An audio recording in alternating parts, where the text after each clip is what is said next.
thèse intitulée Exclusion numérique des employés et managers des pratiques de gestion de ressources humaines dans les sociétés minières dans l'arc cupifère Katangé. Demandons l'assistance de bien vouloir respecter les caractères solennels de la présente cérémonie. En soutenant publiquement sa thèse de doctorat, les candidats Charles Muzinga de la Faculté des sciences économiques et de gestion de l'UPN a relevé que cette étude qui porte sur l'exclusion numérique des employés et managers de pratiques de gestion de ressources humaines dans les sociétés minières de l'arc cuprifère Katangé relève la perception des employés et managers de ces sociétés sur les déterminants de cette exclusion numérique. Les déterminants perçus sont le facteur individuel inclut l'âge, la perception des technologies, la résistance au changement et la culture numérique. Le facteur organisationnel englobe le niveau technologique de l'entreprise, la formation du personnel, le rôle du département des ressources humaines et la communication. Monsieur le Président de jury, il s'est observé depuis les 20 dernières années que les sociétés minières de l'arc cuprifère Katangé ont informatisé leurs pratiques de gestion des ressources humaines. En commençant d'abord par l'e-recruitment.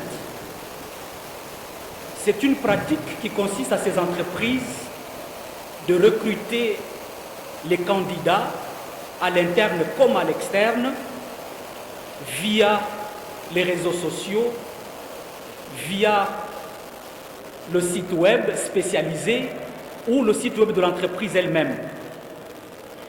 Ça signifie que pour obtenir un emploi aujourd'hui dans ce secteur, les candidats doivent être des internautes qui passent beaucoup de temps en ligne. Il y a aussi la pratique de e-learning, la formation et l'apprentissage en ligne, où il y a 75% de fréquence, où ces entreprises envoient leurs employés à suivre des formations en ligne. Il y a aussi la pratique de e-rémunération, qui est le paiement des salaires en ligne. 80% des salaires dans ce secteur sont payés via le système banking online. La e-communication, qui est la communication en ligne avec 80% de fréquence, où les employés et les managers interagissent en utilisant les outils de la nouvelle technologie de l'information et des communications. De ces pratiques s'observe alors une exclusion numérique qui concerne les trois catégories d'employés. C'est d'abord les cadres qui sont exclus du numérique à 1,25%. Les opérationnels qui sont exclus du numérique sont à 8%. Et les exécutants exclus du numérique, 47%, qui représentent 56,25%. Quel est alors le problème ou l'objet de notre thèse?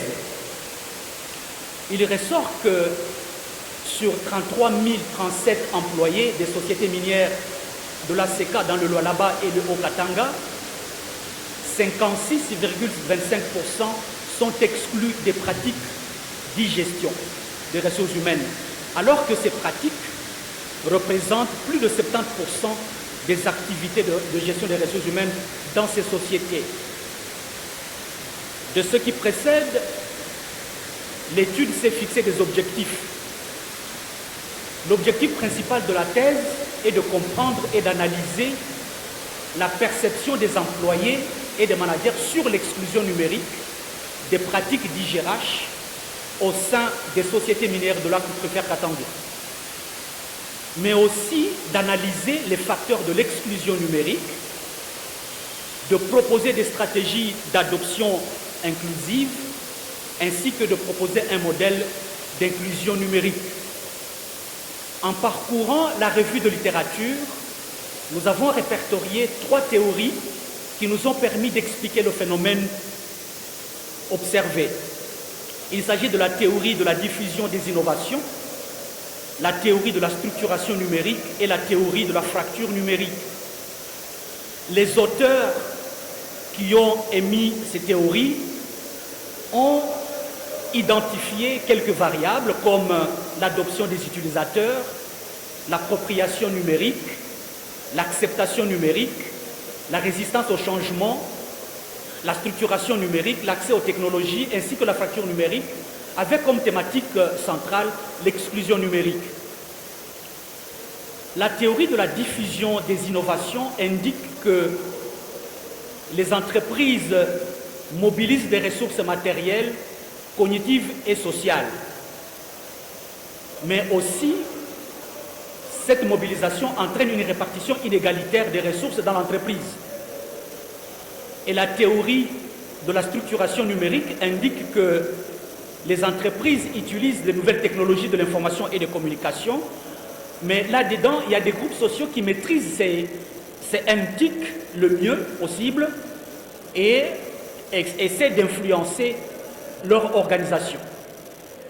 Il y a aussi des avantages comparatifs entre les groupes sociaux, entre ceux qui maîtrisent le mieux ces outils et ceux qui les maîtrisent le moins.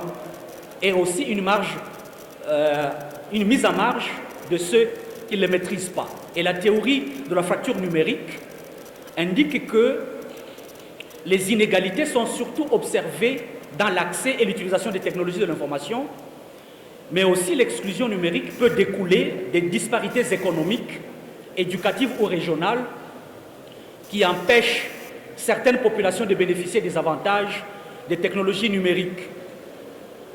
De ceux qui précèdent, il y a des ancrages théoriques qui sont à 3 niveaux. D'abord l'ancrage universaliste, l'ancrage de contingence et l'ancrage configurationnel. Au niveau de l'ancrage universaliste, avec la théorie des ressources stratégiques, le débat repose sur le fait que les pratiques d'IGRH permettent d'accroître significativement la performance organisationnelle, car certaines pratiques sont meilleures que d'autres. Au niveau de l'ancrage de contingence, avec la théorie de contingence, le débat repose sur le fait que les pratiques d'IGRH doivent être compatibles avec les contraintes environnementales, internes et externes, pour qu'elles puissent être efficaces. Et au niveau de l'ancrage configurationnel, avec la théorie de configuration organisationnelle, le débat repose sur le fait que les activités d'IGRH doivent être regroupées dans des systèmes cohérents et finis, pouvant être influencés mutuellement et créer ainsi une véritable réaction en chaîne. D'où nos questions de recherche.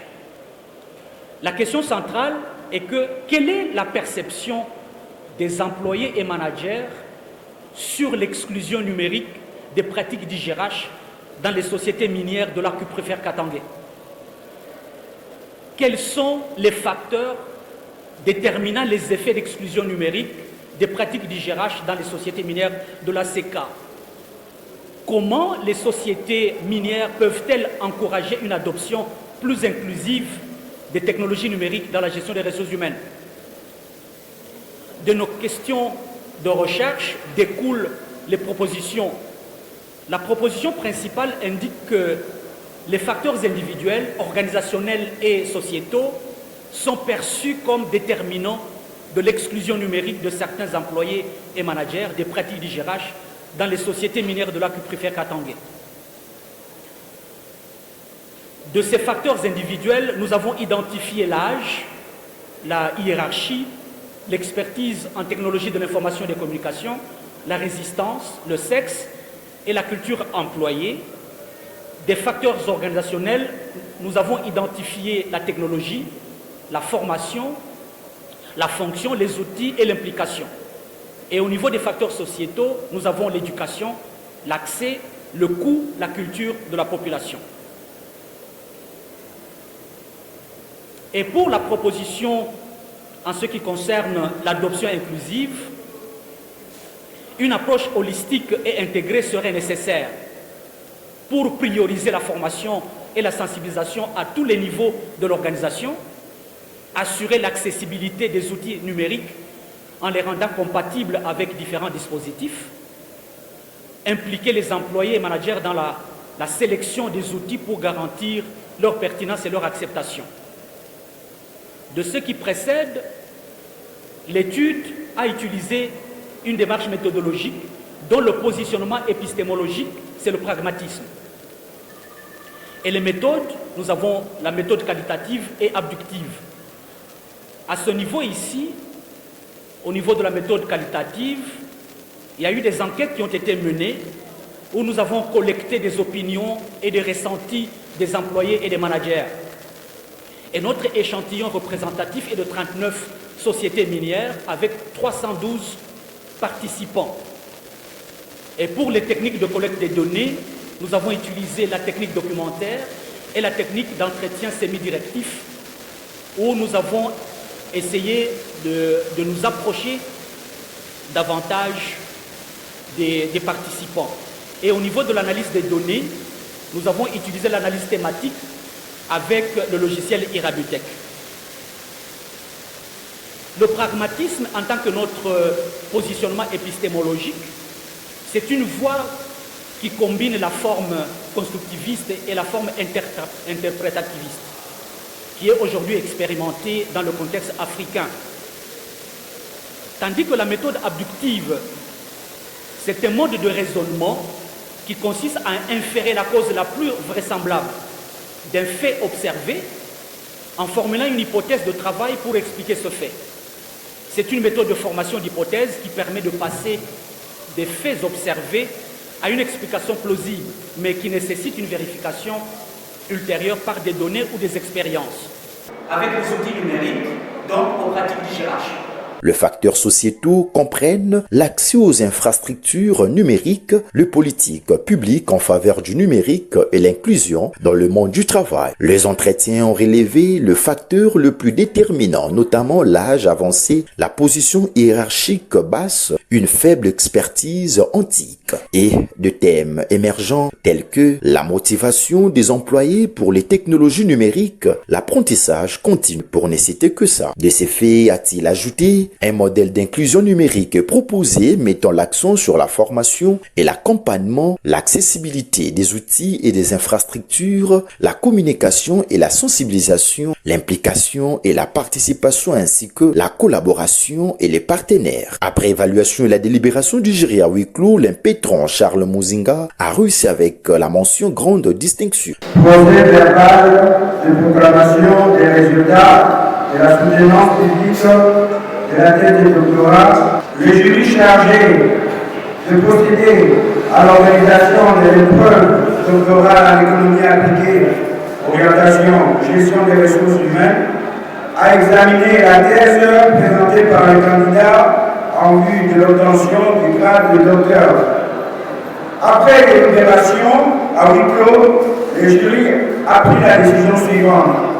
Monsieur le chef de travaux Muzinga Changa Charles a réussi à l'ensemble de l'épreuve avec la mention grande distinction.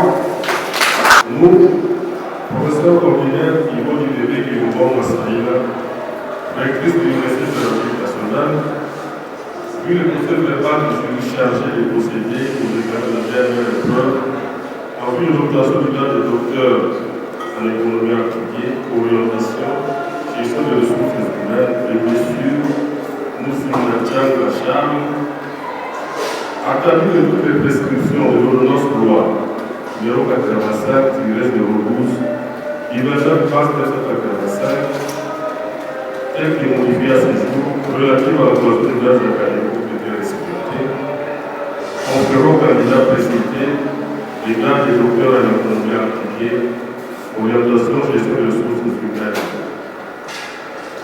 Ces candidats à l'assistance de tous les droits attachés aux grades académiques obtenus conformément à l'ordonnance loi précitée. Motif de son couronnement par le secrétaire général à la recherche de l'UPN. Au micro du journal universitaire, le nouveau docteur en sciences de gestion a mis un accent particulier sur l'apport de ses travaux. Le modèle d'inclusion numérique à 5 axes, comme nous l'avons démontré pendant la soutenance. Et si les entreprises du secteur minier arrivent à pratiquer ce modèle, il y aura des effets escomptés, notamment des effets positifs, pour améliorer les conditions de travail, d'abord au niveau des employés, mais aussi au niveau des managers.